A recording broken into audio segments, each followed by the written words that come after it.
Hello everyone दोस्तों, SSC junior engineer 2025 का examination अभी ओवर हुआ और आंसर की आई। बहुत सारे स्टूडेंट्स का जो है इलेक्ट्रिकल इंजीनियरिंग के लिए ये जानना है उन्हें कि सारी शिफ्ट को मिलाकर कौन कौन से क्वेश्चंस जो हैं वो जिसमें मुझे ऑब्जेक्शन करना है, एक बार सर वो बता दीजिए।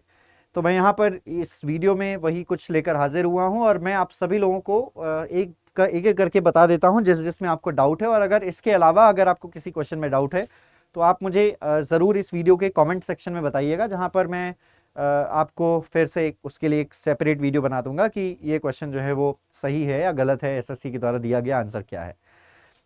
मैंने बहुत सारे के सारे पेपर्स देखे 3, 4, 5 और 6 दिसंबर के, और सभी पेपर्स को देखने के बाद मुझे कुछ ही क्वेश्चंस जो है वो लगे यहाँ पर जिसमें ऑब्जेक्शन किया जा सकता है, और कुछ क्वेश्चंस ऐसे हैं जो डाउटफुल हैं, है ना। लेकिन ये नहीं श्योरिटी के साथ कहा जा सकता कि एसएससी इसको मानेगा या नहीं मानेगा। ठीक है, तो एक एक करके बता देता हूं। सबसे पहले मैं बता दूं आपको कि यहाँ पर उस क्वेश्चन की इमेज को डायरेक्टली किसी भी क्वेश्चन की नहीं लगाया जा सकता था एसएससी की गाइडलाइंस के अनुसार। तो मैंने सारे क्वेश्चन एक फॉर्मेट में लिख लिए हैं जिससे किसी भी तरीके का ऑब्जेक्शन एसएससी के द्वारा रेज न किया जा सके। तो पहला सवाल है, डीसी मोटर में टॉर्क किसके प्रोपोर्शनल होता है। अब ये एक बहुत ही सवाल मैं कहूंगा कि गलत भी है एक तरीके से देखा जाए और कहीं पर सही भी है। देखो, मैं इसके पीछे का रीजन बताता हूं, हालांकि ऑब्जेक्शन डाल देना, बट मुझे नहीं लगता कि एसएससी इसको सही मानेगा, आपके द्वारा किए गए ऑब्जेक्शन को सही मानेगा। ठीक है, और एक और बात मैं सभी लोगों को बता दूं शुरुआत में ही कि किसी एक को ऑब्जेक्शन करने से सही नहीं होता, किसी एक के ऑब्जेक्शन करने से वो क्वेश्चन सही नहीं होता। मल्टीपल स्टूडेंट्स को ऑब्जेक्शन करना होता है, और ऐसा भी नहीं होता कि अगर मार्क्स मिलेंगे तो सिर्फ उसी स्टूडेंट को मिलेंगे जिसने ऑब्जेक्शन किया है और बाकी सभी स्टूडेंट को नहीं मिलेंगे जिसने ऑब्जेक्शन नहीं किया है, ऐसा भी नहीं होता है। तो ये एक पॉइंट जरूर ध्यान रखिएगा कि ऑब्जेक्शन करने वालों को मार्क्स जो है वो मिलता है, साथ के साथ उन स्टूडेंट्स को भी मिलता है जिसने ऑब्जेक्शन नहीं किया है। लेकिन सही मार्क्स या फिर सभी लोगों को मार्क्स तभी मिलते हैं जब उस क्वेश्चन के ऑब्जेक्शंस ज्यादा से ज्यादा पहुंचेंगे तब। बात समझिएगा, अगर ऑब्जेक्शन किसी एक या दो ही कैंडिडेट ने किया तो एसएससी उसको नहीं मानेगी। लेकिन अगर अगर ऑब्जेक्शन 10,000 कैंडिडेट्स ने किया तो एसएससी को सही मानना पड़ेगा, क्योंकि मैं अगर आपको बताऊं तो एसएससी बाउंड हो जाएगा उसको मानने के लिए, क्योंकि बहुत सारे स्टूडेंट उनके पास एक टेक्स्ट बुक भेजेंगे, टेक्स्ट बुक का इमेज भेजेंगे या पीडीएफ भेजेंगे या कहीं की इमेज भेजेंगे, कोई सोर्स जरूर भेजेंगे। तो एसएससी को मानना पड़ेगा, लेकिन ज्यादा से ज्यादा स्टूडेंट्स को भेजना पड़ेगा, ऑब्जेक्शन ज्यादा से ज्यादा स्टूडेंट्स को करना पड़ेगा। बहुत सारे स्टूडेंट्स को ये डाउट होता है, तो पहले मैं ये क्लियर कर देना चाहता हूं। अब इस सवाल पर आते हैं, डीसी मोटर में टॉर्क किसके प्रोपोर्शनल होता है। अब देखो, दो चीजें हैं। अब यहां पर अगर मैं बात करूं तो बहुत सारे टीचर्स, मैंने अलग अलग वीडियो देखे, तो सब लोगों का कहना है कि क्वेश्चन में ये दिया ही नहीं है कि ये कौन सी डीसी मोटर है। तो सभी लोग ये कह रहे हैं कि डीसी शंट मोटर अगर होती तो डीसी शंट मोटर में torque proportional to armature current होता है, एक ये पॉइंट हो गया। और कुछ लोग कह रहे हैं कि अगर डीसी सीरीज मोटर है तो डीसी सीरीज मोटर में जो होता है वो torque proportional to armature current square होता है। कुछ लोगों का कहना ये है, और ये सही भी है, एक तरीके से देखा जाए तो ये सही भी है बिल्कुल।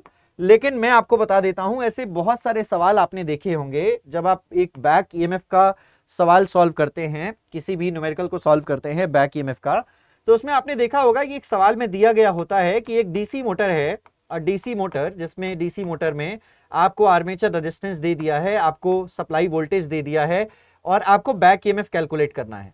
ठीक है, अब उसने कह दिया होता है कि एक डीसी मोटर है और आर्मेचर रेजिस्टेंस दे दिया है, सप्लाई वोल्टेज दे दिया है, तो आप वहां पर क्या एज्यूम करते हो, वहां पर एक बैक ईएमएफ का जनरल फॉर्मूला लगाते हैं, ईबी बराबर V minus I A R A. अब वहां पर आपको डीसी मोटर में नहीं स्पेसिफिक होता कि ये डीसी मोटर कौन सी मोटर है, सेपरेटली एक्साइटेड है या शंट है, या फिर ये स्पेसिफिक नहीं होता कि वो आपकी मोटर आपकी क्यूमुलेटिव कंपाउंड मोटर है या डिफरेंशियल कंपाउंड मोटर है, ये आपको स्पेसिफिक नहीं होता। तो वहां पर आप सिंपल बैक ईएमएफ का एक फॉर्मूला लगाते हैं, V minus I A R A, और फिर आप बैक ईएमएफ की वैल्यू निकाल लेते हैं। तो जब किसी भी सवाल में, जैसे इस सवाल में डीसी मोटर में बताया नहीं गया है कि एक शंट मोटर है या सीरीज मोटर है, तो हम सबसे पहला हमें अप्रोच ये रखना चाहिए कि हम कांस्टेंट फ्लक्स की मोटर अज्यूम करें। समझ रहे हैं मेरी बात, कांस्टेंट फ्लक्स की मोटर को एज्यूम करें, चाहे वो सेपरेटली एक्साइटेड मोटर हो या डीसी शंट मोटर हो, और उसके आधार पर हम आंसर करें। तो एसएससी के द्वारा इस सवाल का जो आंसर दिया गया है वो शायद इसी थॉट प्रोसेस के थ्रू दिया गया है कि डीसी मोटर को उसने डीसी शंट मोटर मानकर आंसर दिया है, डीसी शंट मोटर या सेपरेटली एक्साइटेड मोटर मानकर आंसर दिया है।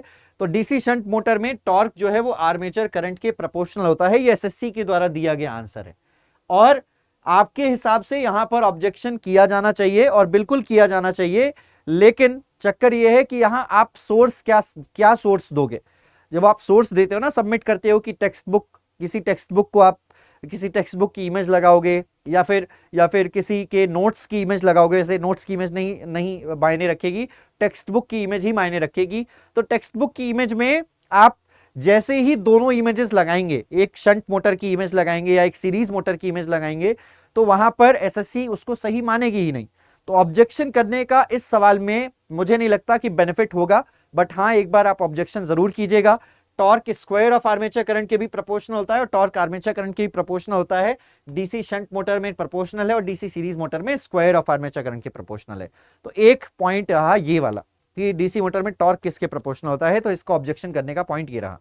सेकंड नंबर पर आ जाते हैं, तो सवाल आता है कि सेकंड क्वेश्चन पर आ जाते हैं। तो ये क्वेश्चन आप समझ गए, मैंने क्या कहा, ऑब्जेक्शन करना है, लेकिन बेनिफिट मिलेगा या नहीं मिलेगा इसमें डाउट है, सभी को मार्क्स मिलेंगे या नहीं मिलेंगे इसमें डाउट है, क्योंकि ज्यादातर सवालों में जब कभी भी सिर्फ डीसी मोटर लिखा गया होता है तो ज्यादातर सवालों में हमें यह अज्यूम करना होता है कि वो एक डीसी शंट मोटर है, और डीसी शंट मोटर को मान के ही आंसर करना पड़ता है।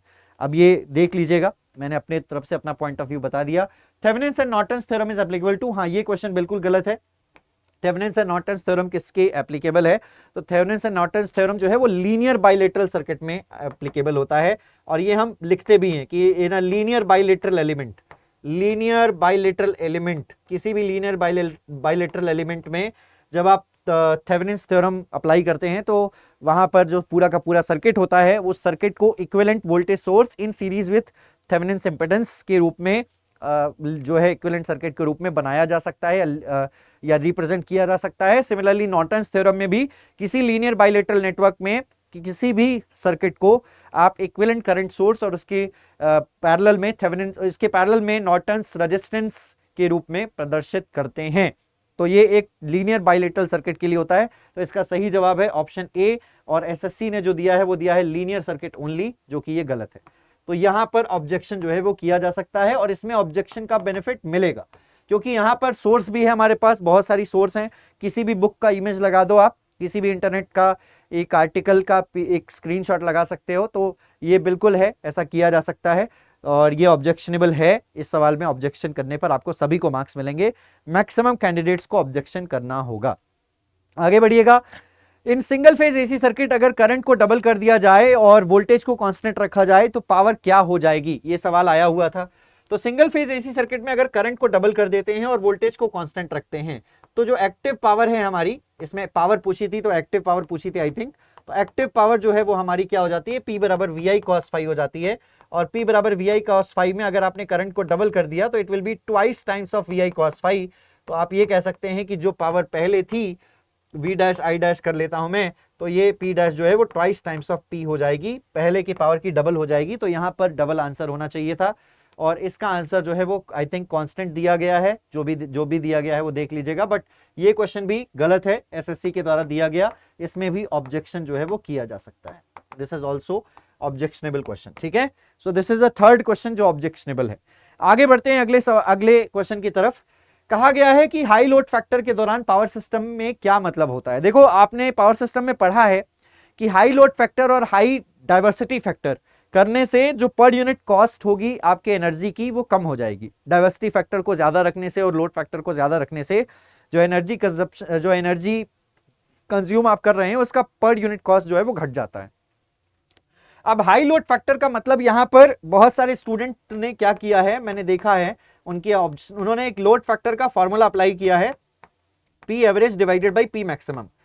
भाई देखो, फॉर्मूले पे हर सब अगर आप फॉर्मूले पे चलोगे ना, कॉन्सेप्चुअली नहीं चलोगे तो शायद सवाल गलत होते चले जाएंगे, है ना। तो यहां पर ये समझने वाली बात होगी कि लोड फैक्टर जो होता है वो P average by P maximum होता जरूर है, बट आप ये नहीं कह सकते कि पी मैक्सिमम ज्यादा होगा। यहां एसएससी के द्वारा दिया गया आंसर जो है वो बिल्कुल सही है, तो इस क्वेश्चन पे ऑब्जेक्शन नहीं किया जा सकता, मतलब नॉट ऑब्जेक्शनेबल। अगर एसएससी ने ऑप्शन ए दिया है तो it is a not objectionable question, ये ऑब्जेक्शनेबल क्वेश्चन नहीं है, क्योंकि लोड फैक्टर का ये मतलब नहीं है कि पी मैक्सिमम को बढ़ाना। लोड फैक्टर का ये मतलब नहीं है भाई। आपके घर में, उदाहरण के लिए आपके घर में 2 किलोवाट का मैक्सिमम डिमांड है, फॉर एग्जाम्पल लेट्स से कि आपके घर में एक समय पे 2 ही किलोवाट का मैक्सिमम डिमांड है। अगर आपको अपने घर का लोड फैक्टर बढ़ाना है, एक घर का एक डोमेस्टिक लोड का लोड फैक्टर होता है वो 0.15 15% से 20% के लगभग होता है।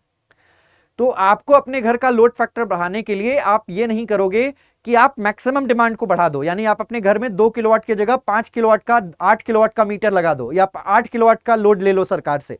आप ये नहीं करेंगे लोड फैक्टर बढ़ाने के लिए। आप सरकार से 8 किलोवाट का या 10 किलोवाट का लोड नहीं ले लेंगे भाई। जब यूज नहीं है तो मैं कैसे ले सकता हूं? जब हमारे घर में उतना कंजप्शन ही नहीं है, हमारे घर में कंजप्शन है 4 किलोवाट का, तो हम 8 किलोवाट का मीटर लेकर या 8 किलोवाट का मैक्सिमम डिमांड लेकर हम क्यों अपना फिक्स्ड कॉस्ट बढ़ाएंगे? हम क्यों हम हर महीने एक फिक्स्ड कॉस्ट, एक बिजली का बिल फिक्स्ड अमाउंट पे करेंगे जब हमें उतनी आवश्यकता नहीं है? तो पी मैक्सिमम को बढ़ाना इज नॉट द राइट, मतलब बिल्कुल भी ये गलत है कि आप पी मैक्सिमम को बढ़ाएं पी मैक्सिमम को आप यहां पर क्या करें, आप यहां पर हाई लोड फैक्टर के लिए पी मैक्सिमम को यहां पर घटाएं, तो ये एक ऑब्जेक्शनेबल क्वेश्चन में नहीं आता। पी मैक्सिमम डिमांड प्लांट की वेरी लो, कम हो जानी चाहिए, तो बिल्कुल नहीं करेंगे। या फिर यूं कह लीजिए कि आपको आवश्यकता है मान लीजिए 2 किलोवाट की और आप उससे कम का लोड फैक्टर उससे कम का मैक्सिमम डिमांड ले लें, तो ये भी आप नहीं करेंगे। कुल मिलाकर यहां पर जो ऑप्शन ए दिया गया है, power plant is operating efficiently with consistent load, देखिए पावर प्लांट जो है वो एफिशिएंटली ऑपरेट कर रहा है कंसिस्टेंट लोड के साथ, ये एक हाई लोड फैक्टर का मतलब होता है। समझ रहे हो कि अगर एक demand, for example let's say कि डिमांड बनी है, आपके घर में डिमांड बनी है, तो एक पावर प्लांट एफिशिएंटली काम करता रहेगा एक हाई लोड फैक्टर का ये मतलब होता है, ना कि ये मतलब होता है कि आप पी मैक्सिमम को कम करेंगे या पी मैक्सिमम को बढ़ाएंगे अपने लोड फैक्टर को बढ़ाने या घटाने के लिए। पी मैक्सिमम फिक्स रहता है। आप अपने घर का देख लीजिए, 2 किलोवाट का मीटर है, 4 किलोवाट का मीटर है, वो फिक्स रहता है, उसको नहीं बढ़ाया घटाया जाता, वो नहीं बढ़ाया घटाया जाता ना। तो this is also not the मतलब ऑब्जेक्शनेबल क्वेश्चन नहीं है अगर एसएससी ने आंसर ए दिया है तो। आगे बढ़िए। Provision applicable to medium and extra high voltage installation के लिए कितना है, रूल नंबर है? तो बहुत सारे स्टूडेंट कह रहे हैं सर रूल नंबर 54 है, गलत है, ये रूल नंबर 51 है और ये बिल्कुल सही है, एसएससी के द्वारा दिया गया आंसर रूल नंबर 51 है ये, ठीक है। और मैं यहां पर इसके लिए ऑलरेडी आपको रूल्स जो है रूल में देख सकते हो आप, इंडियन इलेक्ट्रिसिटी रूल नंबर 51 में ये मेंशन किया गया है, इंडियन इलेक्ट्रिसिटी रूल नंबर 51 में ये मेंशन किया गया है कि मीडियम और एक्स्ट्रा हाई वोल्टेज लाइन के लिए जो इंस्टॉलेशन के लिए प्रोविजन है वो इसी में मेंशन किया गया है, 51 में मेंशन किया गया है। और मैंने इसके लिए मैंने इंडियन एस्टिमेशन एंड कॉस्टिंग में जब मैं रूल्स पढ़ा रहा था आखिरी के समय में, तो मैंने ये रूल्स बताया भी था, ये रूल्स रिवाइज करवाया था, ये रूल्स मैंने लिखवाया भी था। आप मेरी वाईटी क्लास उठाकर देखेंगे, उसमें आपको दिखेगा, ठीक है। तो rule number 51, this is also not objectionable, ये भी ऑब्जेक्शनेबल क्वेश्चन नहीं है, ये भी ऑब्जेक्शन नहीं किया जा सकता। बहुत सारे स्टूडेंट को जो है वो डाउट है, बट सही है, एसएससी के द्वारा दिया गया। आगे बढ़ते हैं। हाँ, ये क्वेश्चन जो है वो बिल्कुल गलत है, एसएससी के द्वारा दिया गया आंसर बिल्कुल गलत है। Minimum ground clearance of an overhead line for low and medium voltage line along a street, along a street, याद रखिए उसने दो चीजें हैं, एक है अलोंग अ स्ट्रीट और एक है अक्रॉस अ स्ट्रीट, दो चीजें हैं, एक अलोंग अ स्ट्रीट है और एक अक्रॉस अ स्ट्रीट है। मैं आपको अभी डिफरेंस दिखाता हूं। 5.8 मीटर्स यहां पर एसएससी ने दिया है, जबकि 5.5 metres is the right answer, 5.5 metres is the right answer. और ये सेक्शन 77 है इंडियन इलेक्ट्रिसिटी रूल 1956 में, लोएस्ट कंडक्टर का, कोई भी कंडक्टर ओवरहेड लाइन में including service lines erected across a street shall be any part of thereof at height of less than for low and medium voltage line 5.8 metres. अब यहां पर ध्यान दीजिएगा कि इसने कहा है अक्रॉस अ स्ट्रीट, ये देखो ये लिखा है across a street, across a street के लिए 5.8 मीटर है लो एंड मीडियम वोल्टेज के लिए। लेकिन अगर आप यहां पर अलोंग अ स्ट्रीट देखोगे, अलोंग एनी स्ट्रीट देखोगे, तो अलोंग एनी स्ट्रीट में लो एंड मीडियम वोल्टेज के लिए 5.5 मीटर्स है और हाई वोल्टेज के लिए 5.8 मीटर्स है। तो उसने पूछा था सवाल में for low and medium voltage that is why 5.5 metre. तो ये आपका गलत ये ऑब्जेक्शनेबल क्वेश्चन है, इसको आप ऑब्जेक्शन कर सकते हैं। एसएससी के सवाल को ज्यादा से ज्यादा ऑब्जेक्शन करेंगे। और इंडियन इलेक्ट्रिसिटी रूल के page number 64, Indian electricity rule के पेज नंबर 60, 64, 65, 66, 3 रूल नंबर्स को जो वहां पर आप पीडीएफ में डाल सकते हैं, आप देखिएगा शायद 66 में या 64 में किसी में ये पूरा का पूरा मेंशन किया गया है, ये पूरा का पूरा मेंशन किया गया है। इंडियन इलेक्ट्रिसिटी रूल के पूरा पीडीएफ आपको गूगल पर मिल जाएगी, गूगल पर पूरी पीडीएफ मिल जाएगी। इंडियन इलेक्ट्रिसिटी रूल्स आप सर्च करेंगे यहां पर, इंडियन इलेक्ट्रिसिटी रूल्स या आईई रूल्स में डाल देता हूं, आईई रूल्स 1956। तो इसकी पूरी पीडीएफ है, पूरी की पूरी पीडीएफ है इसकी। जैसे यहां पर ये देखो, ये जस्ट अ सेकेंड, इसको यहां पे यहां सर्च कर लेते हैं। तो आईई रूल्स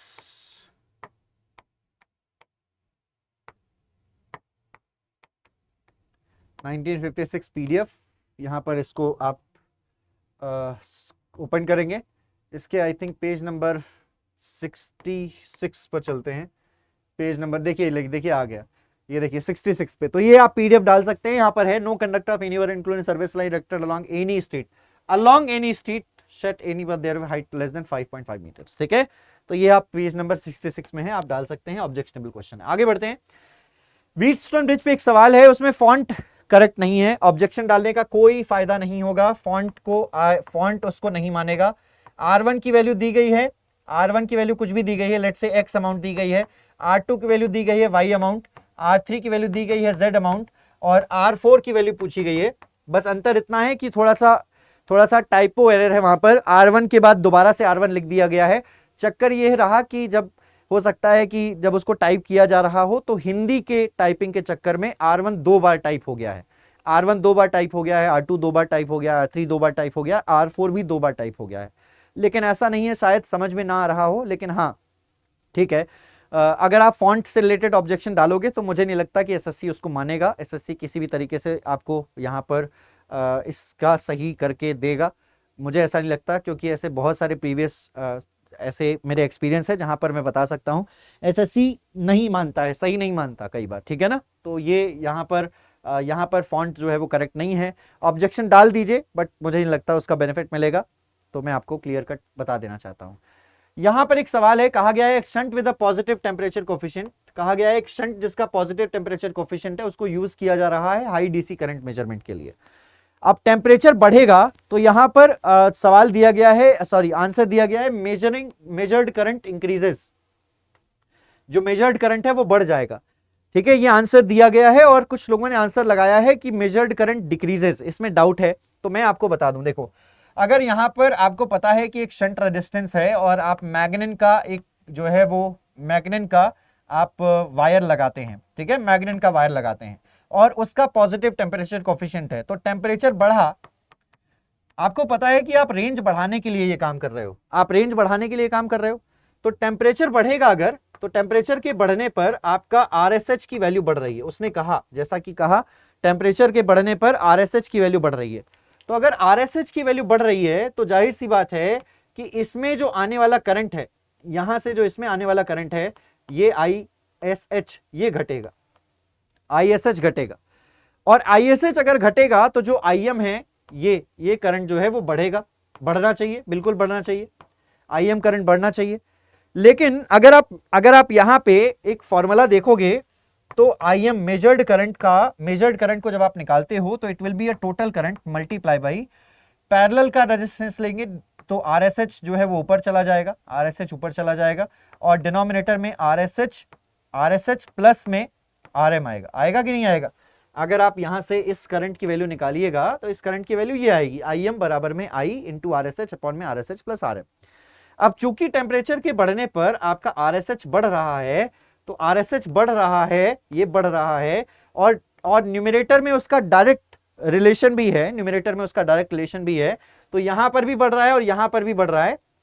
यहां RM के साथ मेजर्ड रेजिस्टेंस या मीटर का रेजिस्टेंस, सॉरी मेजर रेजिस्टेंस नहीं बोलेंगे, मीटर का रेजिस्टेंस बोलेंगे। तो मीटर के रेजिस्टेंस के साथ यहाँ टोटल ओवरऑल जो है वो यहाँ पर ये फैक्टर जो है वो ऐड हो रहा है, टोटल फैक्टर ऐड हो रहा है, तो मैं ये कहूंगा कि ये भी बढ़ रहा है। तो यहाँ पर मेजर्ड करंट जो है वो क्या होना चाहिए, बढ़ना चाहिए। क्या होना चाहिए, बढ़ना चाहिए। तो मेजर्ड करंट जो है वो बढ़ेगा। तो इसीलिए इसका आंसर जो है वो ए होना चाहिए। जिसने भी ए दिया होगा, मतलब आई होप एसएससी ने जो आंसर दिया है वो यहां बिल्कुल सही आंसर दिया है।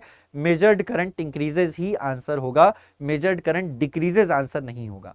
आई बात समझ में? मेजर्ड करंट डिक्रीजेज आंसर नहीं होगा, मेजर्ड करंट इंक्रीजेज ही आंसर होगा। अगर आप मीटर का करंट निकालते हो तो मीटर के करंट के लिए आप क्या लोगे, पैरेलल का रेजिस्टेंस लोगे ऊपर, टोटल रेजिस्टेंस होगा RSH plus RM, RSH plus RM, RSH से डायरेक्ट रिलेशन है, टेम्परेचर बढ़ने पर ये बढ़ रहा है, तो ये बढ़ना चाहिए, ये बढ़ना चाहिए। एसएससी ने इसका आंसर सही दिया है, मेजर्ड करंट डिक्रीजेस नहीं होना चाहिए। आगे बढ़िएगा।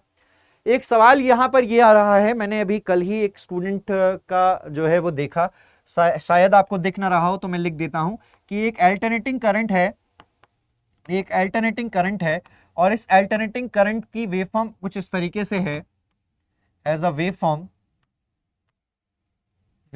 such that a value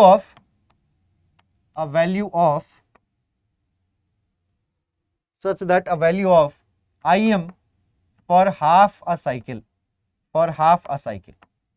okay, for half a cycle, and 0 for the next half, next half के लिए 0 है। What is the average value? Average value क्या होगी, ये एक सवाल है। और ऑप्शन में है 0.637 IM, ऑप्शन में है 0.707 IM, ऑप्शन में है सिर्फ IM, एंड ऑप्शन में है 0.5 IM। ये ऑप्शन है, ठीक है। एक अल्टरनेटिंग करंट का वेवफॉर्म इस प्रकार से है कि हमें यहां पर वैल्यू मिल रही है IM for a half cycle. अब समझना, इस सवाल में क्वेश्चन ने कहा है कि पीक वैल्यू नहीं है IM। क्वेश्चन अगर ऐसा नहीं बोलता है कि एक पीक वैल्यू है, तो हम IM की जो ये वैल्यू है, ये उसने साइनोसॉइडल भी नहीं कहा है। अल्टरनेटिंग साइकिल भाई स्क्वायर भी हो सकती है ना, अल्टरनेटिंग स्क्वायर भी हो सकता है, स्क्वायर का मैग्नीट्यूड भी IM हो सकता है ना, स्क्वायर का भी मैग्नीट्यूड IM हो सकता है। ऐसा तो नहीं है कि इसका मैग्नीट्यूड IM नहीं हो सकता, इसका मैग्नीट्यूड भी IM हो सकता है। क्वेश्चन में आपको साइनोसॉइडल भी नहीं बोला है, तो जब हमें क्वेश्चन में साइनोसॉइडल नहीं बोला है और हमें क्वेश्चन में IM पीक वैल्यू भी नहीं बोली है, क्वेश्चन में ये भी नहीं बोल रहा, देखो waveform such that value of IM for half a cycle, half cycle के लिए IM वैल्यू है, तो ये भी नहीं बोला कि ये पीक वैल्यू है। उसने एक सर्टेन IM, हाँ देखो समझ में तो यही आता है कि IM मैक्सिमम वैल्यू होनी चाहिए, बट वो IM मैक्सिमम वैल्यू किसकी है, साइनोसॉइडल की है। क्वेश्चन में कह रहा है साइनोसॉइडल है, नहीं साइनोसॉइडल नहीं कह रहा, क्वेश्चन में कुछ भी नहीं कह रहा। अब अगर ऑप्शन में आएंगे इस हिसाब से, अच्छा अगर ये साइनोसॉइडल होता, तो ये एक rectified, half wave rectified waveform बनती, और हाफ वेव रेक्टिफाइड की जो एवरेज वैल्यू होती है वो IM अपॉन पाई होती है, ये होती है average value half wave rectified signal की। But question is not saying that sinusoidal है, तो हम ये मान के चलते हैं कि चलिए मैं IM को अगर एज अ मैग्नीट्यूड मान लूं और मैं पॉजिटिव हाफ साइकिल में एक स्क्वायर वेवफॉर्म एज्यूम कर लूं, तो इस स्क्वायर वेवफॉर्म के लिए लेट्स से कि इसको 0, 1, 2 ले लेते हैं, ये टाइम t ले लेते हैं, और यहाँ पर करंट I ले लेते हैं, ये IM हो जाता है हमारा।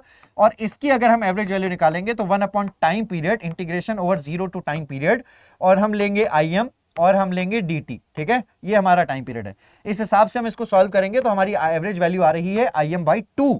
इस हिसाब से हमारी एवरेज वैल्यू क्या आ रही है, IM/2 आ रही है, और हमारे पास एसएससी ने IM/2 ही आंसर दिया है, 0.5 IM ही आंसर दिया है, इसका आंसर यही दिया है, डी आंसर दिया है।